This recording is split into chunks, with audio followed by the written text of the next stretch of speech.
ಸ್ನೇಹಿತರೆ, ನಮ್ಮ ಭಾರತದ ರಕ್ಷಣಾ ಬೆಳವಣಿಗೆಗಳ ಪ್ರತಿಯೊಂದು ಸುದ್ದಿಯೂ ನಿಮಗೆ ತಲುಪಬೇಕೆಂಬುದು ನಮ್ಮ ಉದ್ದೇಶ. ನಿಮ್ಮ ಒಂದು ಸಬ್ಸ್ಕ್ರೈಬ್ ನಮಗೆ ದೊಡ್ಡ ಪ್ರೋತ್ಸಾಹ. ದಯವಿಟ್ಟು ಸಬ್ಸ್ಕ್ರೈಬ್ ಮಾಡುವುದರ ಮೂಲಕ ಪ್ರೋತ್ಸಾಹ ನೀಡಿ ಎಂದು ನಿಮ್ಮಲ್ಲಿ ಕೇಳಿಕೊಳ್ಳುತ್ತೇವೆ. ನಮಸ್ಕಾರ ಗೆಳೆಯರೇ, ದೇಶ ಪ್ರೇಮಿಗಳೇ, ನಮ್ಮ ಕನ್ನಡ ಡಿಫೆನ್ಸ್ ನ್ಯೂಸ್ ಯೂಟ್ಯೂಬ್ ಚಾನಲ್ಗೆ ಸ್ವಾಗತ ನಿಮಗೆ.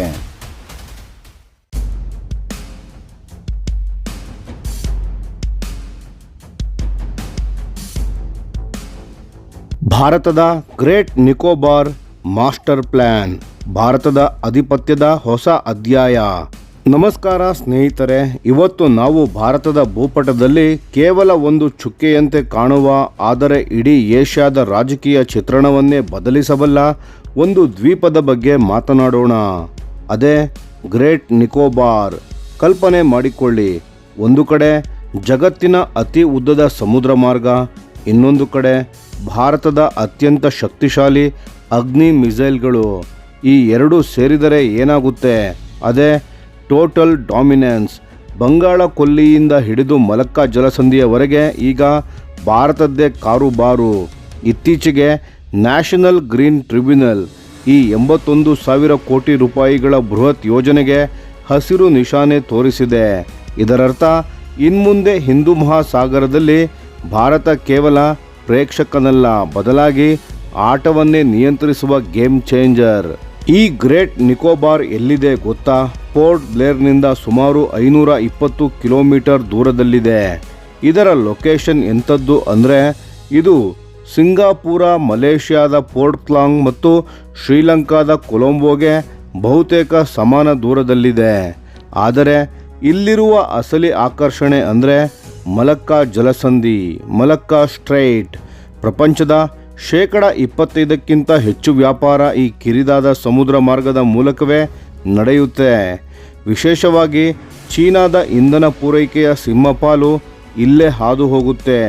ಗ್ರೇಟ್ ನಿಕೋಬಾರ್ನಲ್ಲಿ ಬರಲಿರುವ ಹೊಸ ಬಂದರು ಈ ಜಲಸಂಧಿಯಿಂದ ಕೇವಲ 40 ನಾಟಿಕಲ್ ಮೈಲಿಯ ದೂರದಲ್ಲಿದೆ. ಅಂದರೆ ಚೀನಾದ ಉಸಿರುಗಟ್ಟಿಸುವ ಚೋಕ್ ಪಾಯಿಂಟ್ ಮೇಲೆ ಈಗ ಭಾರತದ ಕಣ್ಣಿರುತ್ತದೆ. ಈಗ ಅಸಲಿ ವಿಚಾರಕ್ಕೆ ಬರೋಣ. ಮಿಲಿಟರಿ ಶಕ್ತಿ ಮತ್ತು ಅಗ್ನಿ ಮಿಸೈಲ್. ಈ ಯೋಜನೆ ಕೇವಲ ವ್ಯಾಪಾರಕ್ಕೆ ಸೀಮಿತವಾಗಿಲ್ಲ, ಇದು ಭಾರತದ ಮಿಷನ್ ಸುದರ್ಶನ ಚಕ್ರದ ಒಂದು ಭಾಗ. ಇಲ್ಲಿ ಭಾರತೀಯ ವಾಯುಪಡೆ ಮತ್ತು ನೌಕಾಪಡೆಗೆ ಅತ್ಯಾಧುನಿಕ ಸೌಲಭ್ಯಗಳನ್ನು ನೀಡಲಾಗುತ್ತಿದೆ. ಒಮ್ಮೆ ಯೋಚಿಸಿ, ಭಾರತದ ಅಗ್ನಿ ಸರಣಿಯ ಮಿಸೈಲ್ಗಳನ್ನು ಇಲ್ಲಿ ನಿಯೋಜಿಸಿದರೆ ಏನಾಗುತ್ತದೆ? ಕೇವಲ 2,500 ಕಿಲೋಮೀಟರ್ ವ್ಯಾಪ್ತಿ ಇರುವ ಈ ಮಿಸೈಲ್ ಕೂಡ ಇಲ್ಲಿಂದ ಮಲಕ್ಕಾ ಸ್ಟ್ರೈಟ್, ಸುಂದಾ ಸ್ಟ್ರೈಟ್ ಮಾತ್ರವಲ್ಲದೆ ದೂರದ ಹಾರ್ಮುಜ್ ಜಲಸಂಧಿಯವರೆಗೆ ಪ್ರಭಾವ ಬೀರಬಲ್ಲದು. ಅಂದರೆ ಪಶ್ಚಿಮದಲ್ಲಿ ಟರ್ಕಿ ಅಥವಾ ಪಾಕಿಸ್ತಾನದ ಸೌದಿ ಡಿಫೆನ್ಸ್ ಆಕ್ಸಿಸ್ನಿಂದ ಯಾವುದೇ ಬೆದರಿಕೆ ಬಂದರೂ ನಿಕೋಬಾರ್ ದ್ವೀಪದಿಂದಲೇ ಭಾರತ ಅದಕ್ಕೆ ತಕ್ಕ ಉತ್ತರವನ್ನು ನೀಡಬಹುದು. ಇದೊಂದು ರೀತಿಯಲ್ಲಿ ಸಮುದ್ರದ ನಡುವೆ ಇರುವ ಭಾರತದ ಸ್ಥಿರ ವಿಮಾನವಾಹಕ ನೌಕೆ ಇದ್ದಂತೆ, ಅನ್ಸಿಂಕಬಲ್ ಏರ್ಕ್ರಾಫ್ಟ್ ಕ್ಯಾರಿಯರ್ ಇದ್ದಂತೆ. ಸ್ನೇಹಿತರೆ, ಚೀನಾ ಇವತ್ತು ಜಗತ್ತಿನ ದೊಡ್ಡ ಶಕ್ತಿಯಾಗಿ ಬೆಳೆಯಲು ಕಾರಣ ಅವರ ಶಾಂಘೈ ಮತ್ತು ಶೆಂಜೆನ್ ಬಂದರುಗಳು. ಭಾರತ ಈಗ ಅದೇ ಮಾದರಿಯನ್ನು ಅನುಸರಿಸುತ್ತಿದೆ. ಇಲ್ಲಿ ನಿರ್ಮಾಣವಾಗಲಿರುವ ಗಲಾತಿಯಾ ಬೇ ಅಂತಾರಾಷ್ಟ್ರೀಯ ಕಂಟೈನರ್ ಟ್ರಾನ್ಸ್ಶಿಪ್ಮೆಂಟ್ ಪೋರ್ಟ್ ICTP ಜಾಗತಿಕ ಹಡಗುಗಳಿಗೆ ಹೊಸ ತಾಣವಾಗಲಿದೆ. ಇಲ್ಲಿ ಕೇವಲ ಬಂದರು ಮಾತ್ರವಲ್ಲ, ಒಂದು ದೊಡ್ಡ ಇಂಟಿಗ್ರೇಟೆಡ್ ಟೌನ್ಶಿಪ್ ಮತ್ತು 450 ಮೆಗಾವ್ಯಾಟ್ನ ಗ್ಯಾಸ್ ಹಾಗೂ ಸೋಲಾರ್ ಪವರ್ ಪ್ಲಾಂಟ್ ಕೂಡ ಬರ್ತಿದೆ. ಇದರಿಂದ ಸಾವಿರಾರು ಕೋಟಿ ರೂಪಾಯಿಗಳ ವಿದೇಶಿ ವಿನಿಮಯ ಭಾರತಕ್ಕೆ ಹರಿದು ಬರಲಿದೆ. ಇಲ್ಲಿನ ಏರ್ಪೋರ್ಟ್ ಕೇವಲ ಪ್ರವಾಸಿಗರಿಗಷ್ಟೇ ಅಲ್ಲ, ಯುದ್ಧ ವಿಮಾನಗಳಿಗೂ ರನ್ವೇಯನ್ನು ಒದಗಿಸಲಿದೆ. ಅಂದರೆ ಇದು ಕಮರ್ಷಿಯಲ್ ಹಬ್ ಕೂಡ ಹೌದು, ಮಿಲಿಟರಿ ಬೇಸ್ ಕೂಡ ಹೌದು. ಒಟ್ಟಾರೆಯಾಗಿ ಹೇಳೋದಾದರೆ 2028ರ ವೇಳೆಗೆ ಈ ಯೋಜನೆಯ ಮೊದಲ ಹಂತ ಮುಗಿಯಲಿದೆ.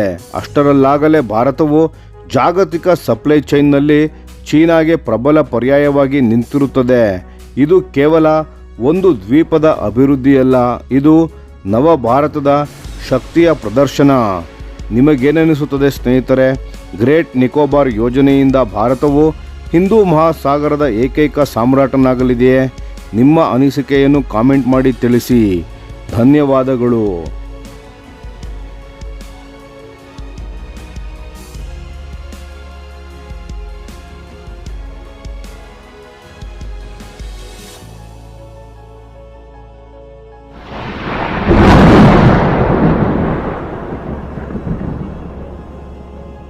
ಈ ವಿಡಿಯೋ ನಿಮಗೆ ಇಷ್ಟವಾಗಿದ್ದರೆ ಲೈಕ್ ಮಾಡಿ ಮತ್ತು ನಮ್ಮ ಚಾನೆಲನ್ನು ಸಬ್ಸ್ಕ್ರೈಬ್ ಮಾಡಿ ಹಾಗೂ ಬೆಲ್ ಐಕಾನ್ ಒತ್ತಿ. ಯಾವ ಅಪ್ಡೇಟ್ಗೂ ಮಿಸ್ ಆಗಬೇಡಿ. ಡಿಫೆನ್ಸ್ ಸುದ್ದಿಗಳನ್ನು ತ್ವರಿತವಾಗಿ ಪಡೆಯಿರಿ. ನಿಮ್ಮ ಬೆಂಬಲವೇ ನಮ್ಮ ಶಕ್ತಿ.